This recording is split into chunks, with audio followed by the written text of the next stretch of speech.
And I want to bring in New York Times reporter and MSNBC contributor Jeremy Peters. Jeremy, as you're listening to these descriptions, I'm sure it brings back a lot to you, as it does for all of us. Jeremy, never chew before you think we might be coming to you, my friend. I'm shocked, frankly, Jeremy, that we have not been caught sneaking our little lunches here and there, especially these two with the peanut M&Ms. But back to the document itself. What was the chaos that was felt externally that now is being described internally?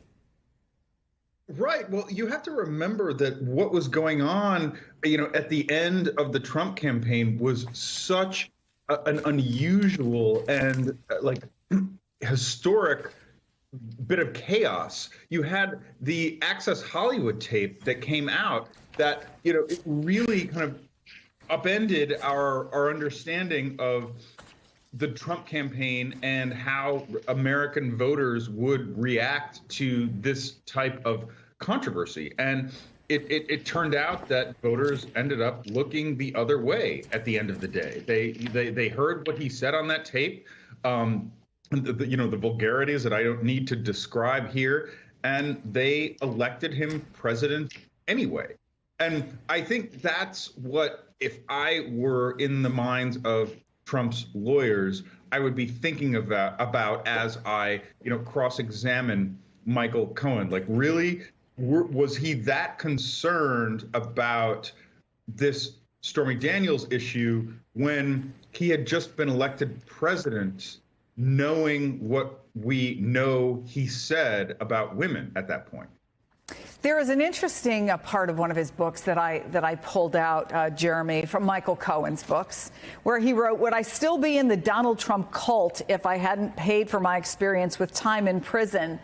And he says, "Had I not been thrown under the bus, I cannot with any honesty say that I would be out of the cult of Trump." This, in some ways, I think, is a question that a lot of people who don't like Donald Trump a puzzle about, right?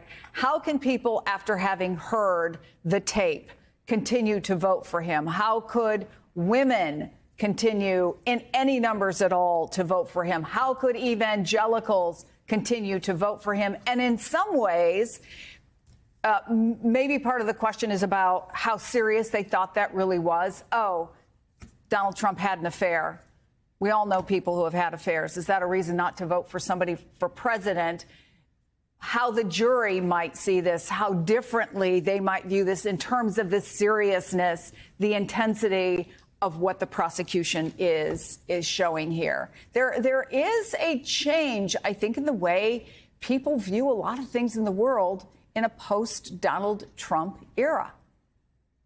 Oh, I mean, there's no doubt that he has degraded the sense of our social and political norms. I think, as you point out, the white evangelical vote, which in 2016 went 81% for Donald Trump and then got even higher in 2020, is a perfect example of that. And as I was reporting this, and I'm sure Katie has these stories too, because she and I were on the campaign trail together at that point, the evangelicals almost looked at Trump and said, I want to support you, not in spite of that stuff, but because of it.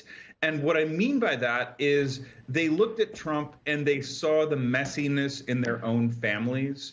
And they all, have stories of infidelities and teenage pregnancies. It's kind of like, Sarah Palin in 2008 when she was nominated for vice president, and it was revealed that she had a pregnant teenage daughter. And a lot of the commentary, from people like us was, oh, well, this is going to do her in, because how could the evangelical vote possibly support a candidate who has, a pregnant teenage daughter? But they had that own stuff going on in their lives, and they all knew people like that, if not in their own family, but, somebody who did. So, I think sometimes the distance is necessary to kind of see, exactly how people will decide to vote is not as textbook as we might like to think.